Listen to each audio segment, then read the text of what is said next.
Sistem pertahanan tubuh. Jadi ini materi kita hari ini ya. Oke, halo semuanya. Kita kembali lagi ya bertemu.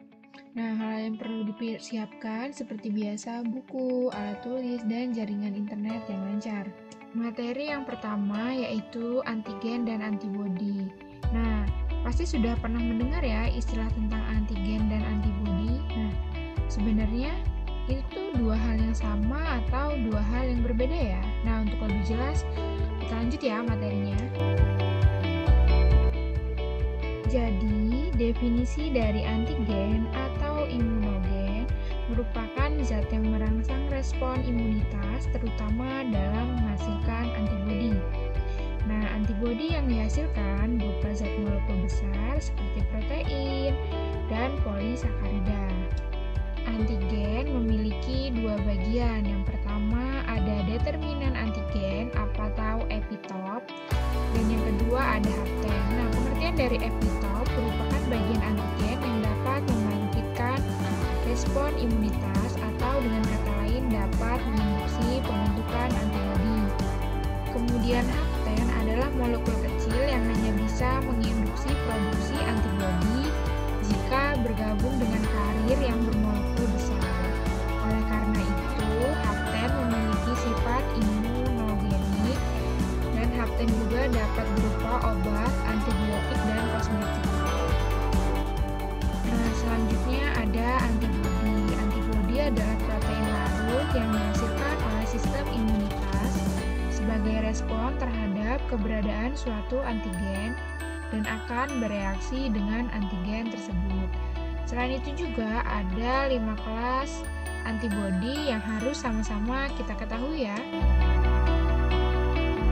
Pertama ada IgD, berjumlah paling banyak 80% dan akan lebih besar pada kotak kedua, ketiga, dan seterusnya. IgD juga dapat menembus plasenta dan memberikan imunitas pada bayi. Selain itu juga, IgD merupakan pelindung terhadap mikroorganisme dan toksin, dapat mengaktifasi komplement dan dapat meningkatkan efektivitas sel fagositik.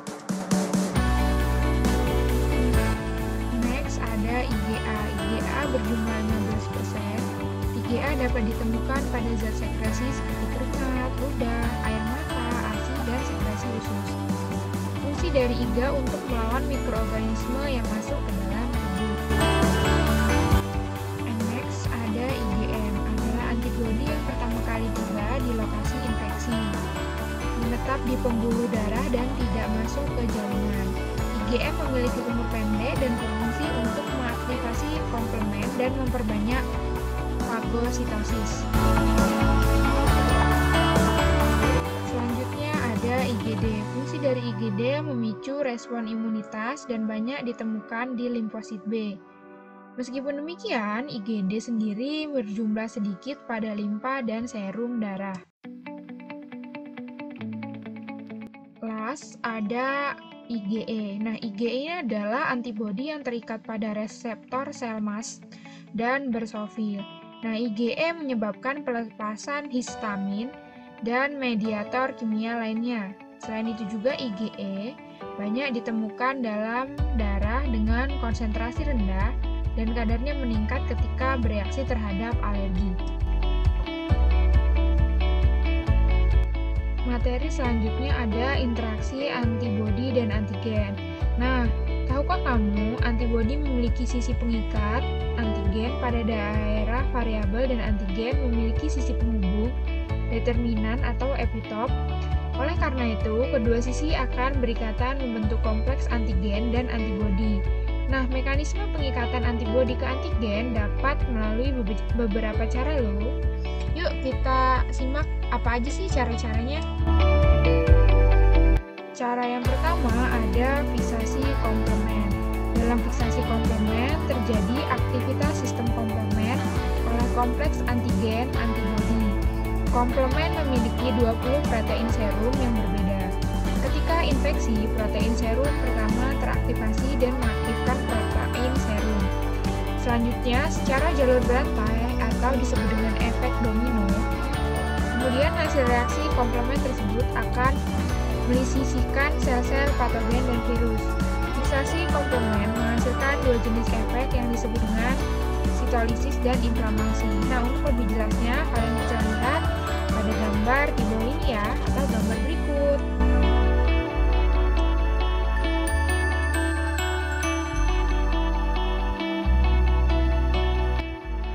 Selanjutnya ada netralisasi. Netralisasi menyebabkan antibodi menutup sisi penghubung determinan antigen sehingga antigen tidak berbahaya dan akhirnya dapat dicerna oleh sel fagosit.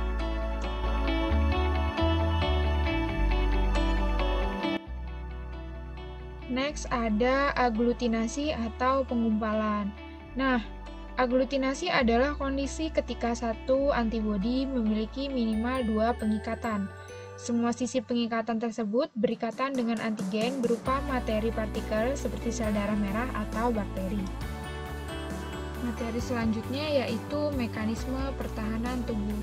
Kamu tahu kan gimana rasanya ketika mata kita kelilipan debu? Pasti rasanya sangat tidak nyaman dan tidak enak ya, atau perih. Nah, biasanya karena terlalu perih, sering keluar air mata. Tapi setelah keluar air mata, lama-lama rasa perihnya mulai menghilang. Kenapa bisa seperti itu?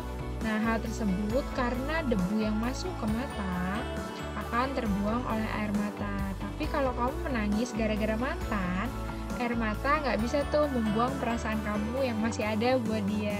Cie. Fungsi dari air mata yaitu untuk melindungi mata dari benda asing yang masuk ke mata. Dapat dikatakan kalau air mata merupakan salah satu bentuk pertahanan tubuh.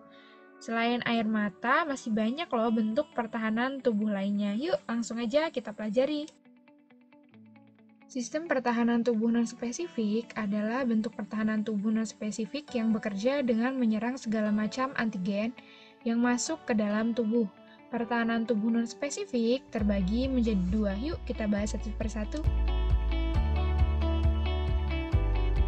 Pertama, ada pertahanan non-spesifik eksternal.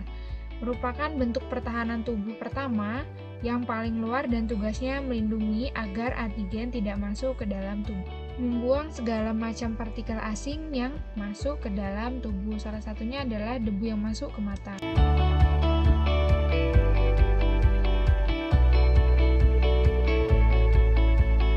Pertahanan kedua tubuh adalah disebut dengan non-spesifik internal.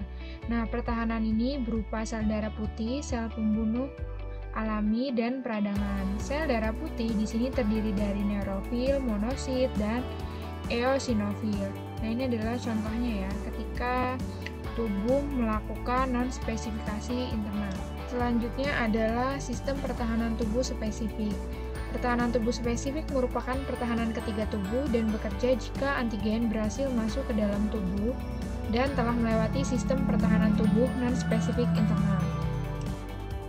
Sistem pertahanan tubuh spesifik yaitu limfosit. Kemudian limfosit terdiri dari dua macam, yaitu limfosit B dan limfosit T.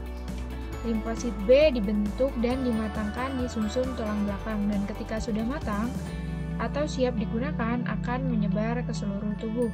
Kemudian limfosit T dibentuk di sumsum tulang belakang, namun pematangannya terjadi di kelenjar timus. Jadi jenis-jenis limfosit T. Next yaitu jenis sistem imunitas pada tubuh manusia. Siapa di antara kalian yang jarang sekali sakit? Wah, semoga semuanya sehat selalu ya. Nah, tahukah kamu jika tubuh kita memiliki sistem tersendiri loh untuk menghadapi penyakit-penyakit ini? Kok bisa ya? Ya bisa dong, karena tubuh kita memiliki sistem imun. Jadi, imunitas tubuh kita terhadap penyakit ternyata ada dua macam loh.